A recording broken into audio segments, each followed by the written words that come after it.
ძალიან დიდი მადლობა ირაკლი. ახლა კი მე გაგაცნობთ კულტურის სფეროში მომხდარ სიახლეებს. დღეს გოდერძი ჩოხელის დაბადების დღეა. ამ თარიღთან დაკავშირებით სხვადასხვა ღონისძიებებია დაგეგმილი.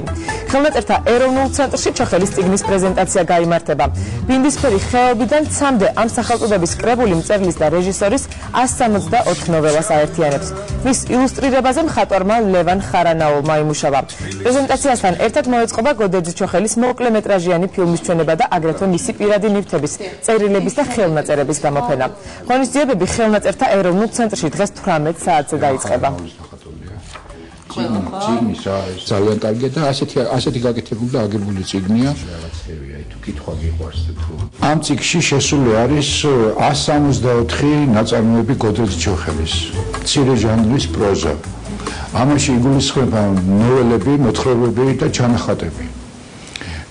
ეს წიგნი განსაკუთრებული არის იმით, რომ ამ წიგნში იბეჭდება დაპატარავების და დაჯეხვების გარეშე ყველა ნაწარმოები იყო ისეთი ნაწარმოები, რომლებიც გოდერძის დაუპატარავის ამოუღეს რაღაც ისეთები.